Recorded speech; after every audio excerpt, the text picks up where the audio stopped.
मेरे परम जिज्ञासु नमस्कार।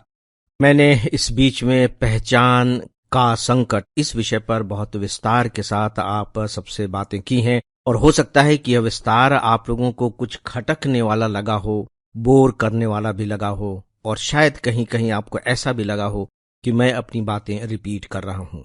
दरअसल ऐसा मेरे अपने हाथ में सच पूछिए तो नहीं था, क्योंकि यह विषय अपने आप में इतना गहरा है और सच पूछिए तो इतना महत्वपूर्ण है कि मुझे लगा कि इसके ज्यादा से ज्यादा जो डायमेंशंस हैं उन पर मुझे बातें करनी चाहिए। दोनों ही डायमेंशंस, महाभारत के संदर्भ का डायमेंशन और साथ ही साथ हमारे अपने जीवन का भी डायमेंशन। इसलिए मित्रों, मैं माफी चाहूंगा यदि मैंने आपको बोर किया हो तो, लेकिन मैं आपको विश्वास दिलाता हूं कि यदि आपने इस टॉपिक को यानी कि पहचान के संकट को समझकर थोड़ा भी आत्मसात किया होगा तो आपके व्यवहार में निश्चित तौर पर परिवर्तन आया होगा और धीरे धीरे आप देखेंगे कि यह एक छोटा सा सिद्धांत, एक छोटा सा दर्शन या यूं कह लीजिए कि जीवन का यह एक छोटा सा फार्मूला कैसे हमारे जीवन का आधार बन जाता है, एक बेहतरीन जीवन का आधार बन जाता है। मैं यहां आज आपको बताना चाहूंगा कि सच यह है कि पहचान के संकट को यदि हमने समझ लिया है तो मान करके चलिए कि हमारे हाथ में एक ऐसी मास्टर चाबी आ गई है जो पूरे के पूरे गीता को समझने के लिए जबरदस्त रूप से जादुई काम करेगी। मास्टर चाबी आप जानते हैं कि जो बड़े बड़े होटल होते हैं, मान लीजिए कि उसमें 100 कमरे हैं, 100 कमरों की अपनी अलग अलग चाबियां हैं, लेकिन उसकी एक चाबी ऐसी होती है जिसे सारे कमरों को खोला जा सकता है। उसे ही कहते हैं मास्टर चाबी। और मुझे ऐसा लगता है जितना भी मैं गीता को समझ पाया हूं, इस पर विचार कर पाया हूं और सच पूछिए तो व्यावहारिक स्तर पर एक्सपेरिमेंट कर पाया हूं, उसके अनुसार पहचान का संकट पूरे के पूरे गीता को समझने की एक मास्टर की चाबी है।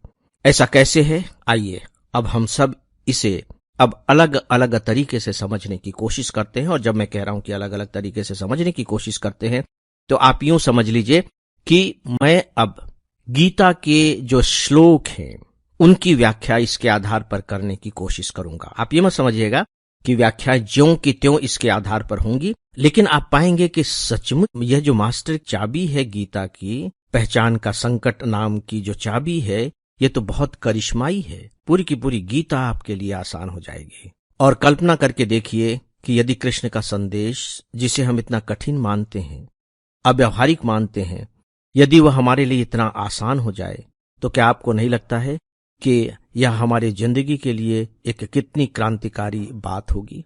तो दोस्तों आइए मैं अब एक पहला श्लोक आपके सामने रखने जा रहा हूं जो अध्याय 2 का 47वां श्लोक है। और यह श्लोक ऐसा है जिसे आपने न जाने कितनी बार सुना होगा और शायद आपको रट भी गया होगा। गीता का इसे केंद्रीय श्लोक माना जाता है। जब भी गीता की बात होती है तो हमेशा इस श्लोक की बात होती है। वह श्लोक कौन सा है आप जानते हैं, मैं केवल पुनर्स्मरण करा रहा हूं।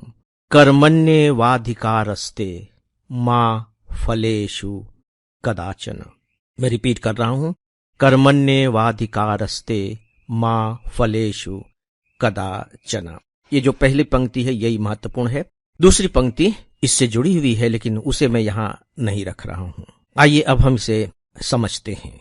ऊपरी तौर पर आप अगर ढूंढेंगे तो आपको कहीं भी इसमें पहचान का संकट दिखाई नहीं देगा, क्योंकि न तो यहां पहचान नाम है, न यहां संकट नाम है, न यहां कृष्ण है, न यहां अर्जुन है, न यहां भीष्म है जिनके सामने यह संकट पैदा हुआ था। लेकिन मुझे लगता है कि यह श्लोक कहीं न कहीं उन सारी घटनाओं का निचोड़ है। कृष्ण ने ऐसे ही नहीं ये बात कह दी, तो इसका अर्थ क्या हुआ? थोड़ा सा मुझे वक्त दीजिएगा कठिन बातें एक सरल अंदाज में कहने की कोशिश करने के लिए।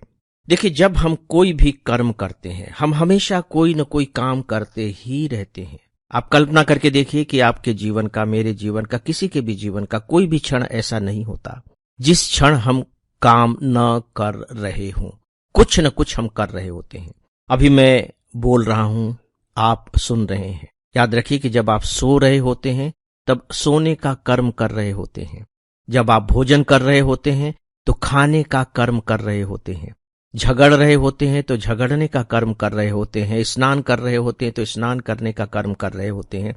कर्म को आपको इसी रूप में देखना होगा यदि गीता को समझना है तो। कर्म का मतलब ये नहीं है कि कोई ऐसा काम करना जिससे कमाई होती हो, नॉट एट ऑल। कर्म शरीर का धर्म है। जब भी हम शरीर से कुछ करते हैं तो वह कर्म ही होता है। और जब मैं कह रहा हूं कि शरीर से कुछ भी करते हैं तो मान करके चलिए कि जो मस्तिष्क है, जो बुद्धि है, वह भी इसी शरीर का ही हिस्सा है, वह भी शरीर ही है। यह है कर्म।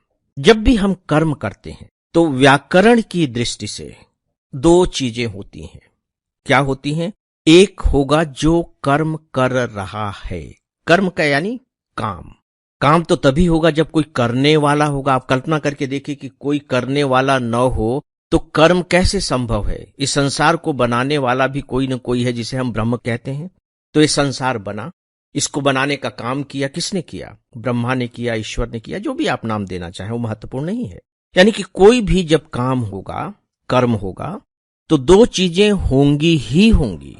एक कर्म करने वाला, यानी कि जिसे गीता में कहा गया है कर्ता। यह शब्द बार बार गीता में आया है, कर्ता। कर्ता यानी कि काम करने वाला। और जो कर्म है वो अपने आप में कर्म है ही है, कार्य। वो कुछ न कुछ काम कर रहा होगा। तो दो हो गए। मैं सो रहा हूं, मैं कर्ता हो गया, और सोना कर्म हो गया।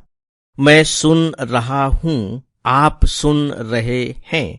कोई भी आप वाक्य बना लीजिए तो आपको अगर कर्म है उसमें तो ये दोनों चीजें मिल जाएंगी, क्योंकि बिना कर्ता के कर्म हो ही नहीं सकता।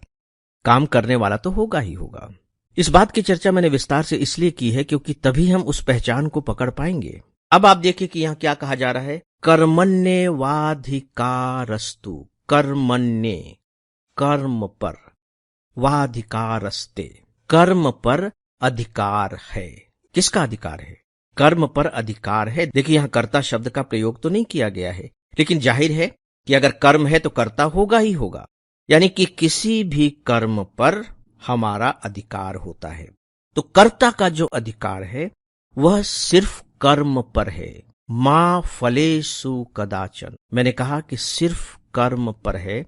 सिर्फ शब्द का प्रयोग मैंने इसलिए किया है क्योंकि आगे कृष्ण कहते हैं मां का अर्थ होता है नहीं संस्कृत में। फलेषु कदाचन, कदाचन मतलब कभी भी नहीं, कदाचित नहीं। यानी कि जो फल मिलेगा उस पर हमारा अधिकार नहीं है। हमारा अधिकार किस पर है? सिर्फ कर्म पर है। यह इसका एक पक्ष हुआ। लेकिन जब आप इस पर विचार करेंगे कि कौन से कर्म पर, फिर आपको एक बहुत जोरदार उत्तर मिलेगा। और जब आप इसके उत्तर की खोज करेंगे तो वहां आपको पहचान दिखाई देगा। बिल्कुल सरफेस पर, उसकी सतह पर बिल्कुल प्रकट होता हुआ पहचान दिखाई देगा।